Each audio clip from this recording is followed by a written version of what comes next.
The year 2025, the artist Dick Davy, the album presenting Dick Davy. Hi, Jason Klamm here.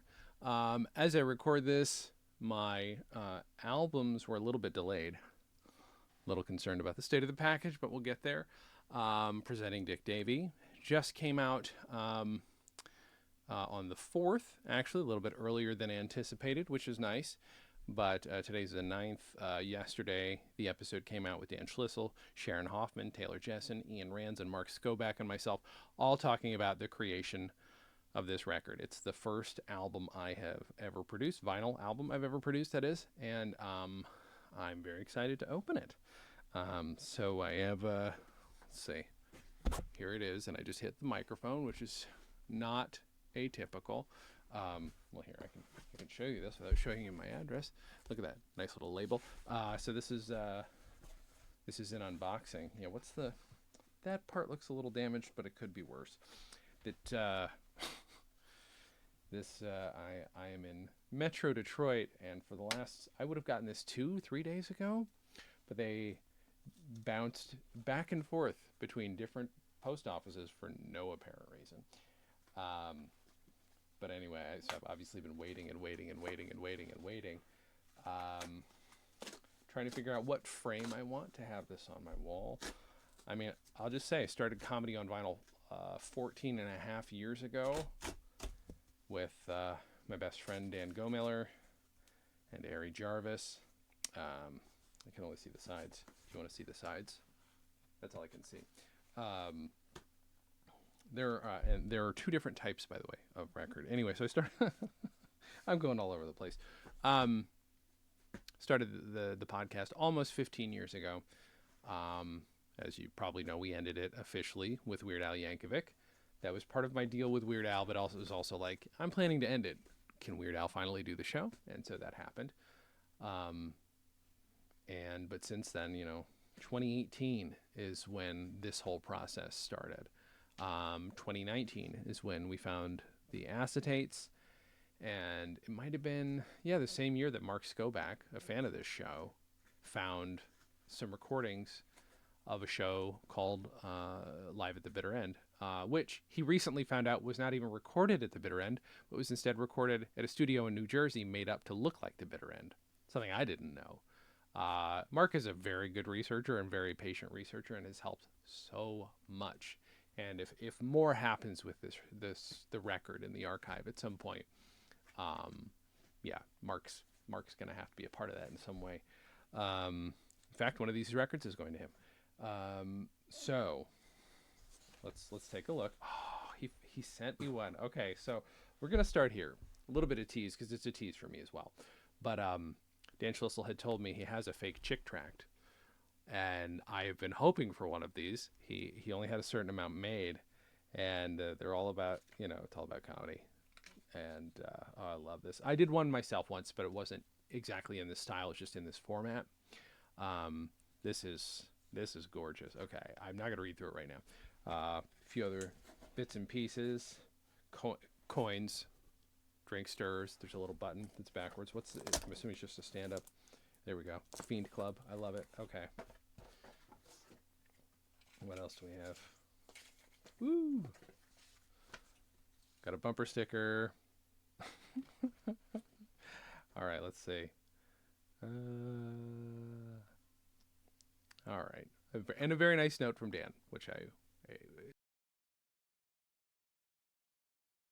only see the back right now, which is great. Ooh. It's real.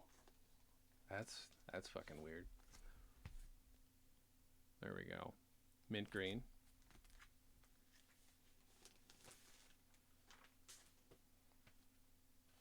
There, a little less shiny because it's not in its. There we go. And the back was done to mimic his first record. And I debated, is it funny or egotistical to sign it where it was also signed by Merv Griffin in the original? And they were like, no, sign it. It's funny. And I'm like, I still debate whether or not that's the case. Oh, right. I wrote liner notes for this thing. That's half the point. So there's more to go. Ooh, oh my God. Oh, holy crap. Okay. This is the maybe this is the one that goes in the frame because it's so pretty. But this is the mint green.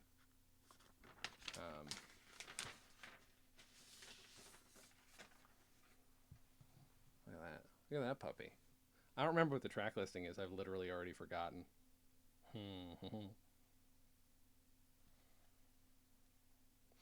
There are 2 versions of his song Evening Shade Arkansas on here, which I love. They bookend the whole record. This record bookends his career. Here's the booklet with the peach version of it. Art by Tony Millionaire, by the way, and also art on the back of this by Tony Millionaire. That's based on some photos that were taken for the Village Voice. I can't show you all of this because it would be weird to show you the whole thing. Not like anybody's going to screen capture it and try and recreate it. But this is 6,500 words of, it's a mini book. It's a 1/10 of a book. I can show you some bits though. I mean, this layout. Ian Rands did the layout, the highlighting and all this stuff. Found great background images and stuff. And stuff. I'm going to keep saying and stuff. Yeah, that's the other part. Like, should I frame this like pictures of Dick as a baby? It's really bad. I'm not doing a really good job of showing you what's in here. I'm just impatiently like. So there we go. I know that I don't sound excited, but that's me being. That's just how I am. I'm going to put this back in its sleeve. The way I am, a couple of these are going to go in my... Ooh, yeah, okay. So the corner of this one got... I didn't notice, got janked up. Maybe that one goes in the frame because it's a little... doesn't look as good on... You can't even see on camera. Yeah, you can. Got a little messed up. Because... Thanks, Post Office. Well, let's look because that's the mint green version.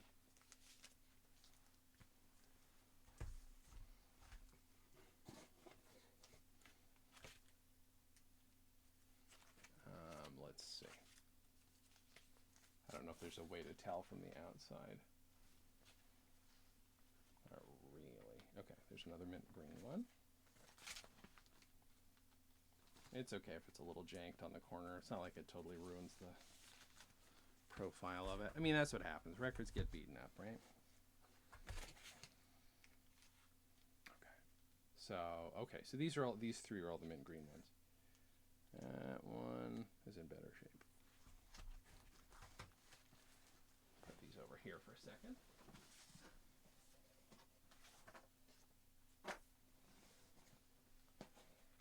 Make sure there's nothing else sitting in here that I don't know about. Nope. It's all good.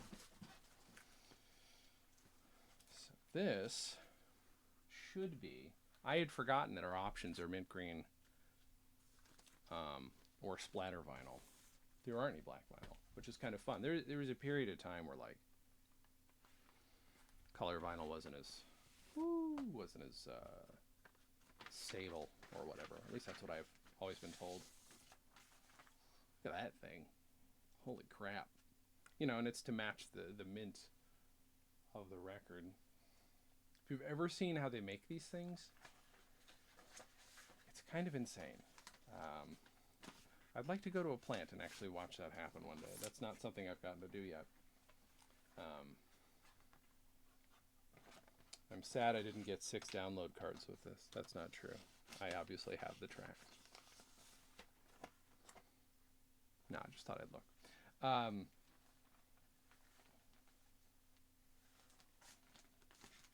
come on. Come on. Yeah, the rest of these didn't get so dinged up. Obviously, I'm a little concerned. I don't want things to get totally messed up. I've been waiting for this moment for 6 years. There were periods where I didn't think it would happen because, like, well, Dan Schlissel goes over it at least a bit in the episode, but, back and forth with people who held the rights to the show.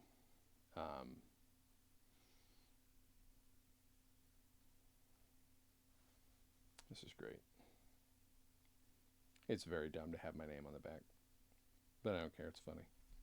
If you want to forge any checks with my autograph, you can do that right here. Enjoy. Don't ask me what good just having my autograph would do, but there it is.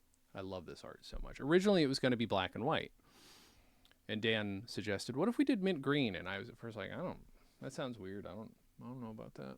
And I love this. I love this very much. Actually, interestingly enough, this is the color of my house growing up, so it's kind of perfect, actually.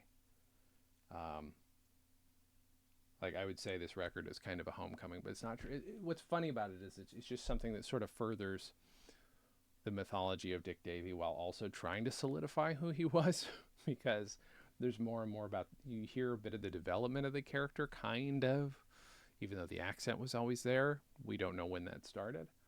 So I don't know. So if I was writing a book right now, I'd be like, truthfully, it was a homecoming. I don't write like that. I don't write like Chat GPT.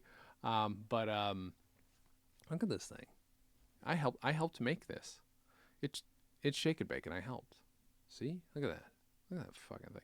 It's, my camera's kind of dull, so what you're missing is the actual richness of this color. It's not as saturated. Maybe I can pump that up in post so you can get a rough idea, but then everything else around it is going to look really saturated. But there we go. I love this art, and I really do. Everybody did such a great job on this. Like Dan being willing to make it, Taylor, Sharon looking through a box, sending me scans of photos and scans of 245s that my brain was just like glanced over because I was so excited by the photos. This is a problem with having what I've since learned is probably ADHD. And then I was like, wait a minute, there are 2 records in there? What can happen with those? And Taylor Jessen, Firesign Theater's archivist, also Duck's Breath Theater archivist, and I think he archives for another group. He might, I don't know if he's Negative Land's official archivist, but he does a lot of work with them. Anyway, busy man, he still took his time to digitize 2 acetates. And if you don't know, acetates are really fragile. Sometimes they flake off of the metal. It's like a metal disc with shellac, and that shellac can flake off, and you've lost it. There's no recovering it once that. It's it's like if the grooves on here could just fall off. That's what it was. And he managed to make them work, clean them up. They later got engineered and cleaned up a little bit more as well. And then, Marc Skobac finding that video, which is great. And it's basically effectively the end of Davy's career, at least right before it. When he goes from like hillbilly comic talking about race to hillbilly comic talking about peace and drugs and war. Mostly the peace part. And then Ian doing this amazing layout, this booklet. I'm so proud of this. He should be too, because he did a phenomenal job doing stuff like where I'm like, oh, if I had the image I know he was working with, I wouldn't be able to do anything with it. He made these things work, and it looks beautiful. So I don't even know what to say. It's finally here. I don't want to do the thing I normally do. It's just like I get excited for it. Here it is. Time to move on. I don't want to move on from this. Again, it's going on the wall, and holy shit, it's real. Well, I'll be talking about this again probably at some point, and if enough of them sell out, maybe I can talk Dan into doing another round of 300, because there's only 300, and I've got 6 of them here. You know what I'm saying? Like this, But if you buy them, tell people to buy them. It's historically interesting at the very least, and I think historically important. People don't look at comedy as part of even theatrical history or entertainment history as much as they do other. Now, I'm obviously not the only person championing this, but the point stands to be made, which is that comedy is important to talk about. It is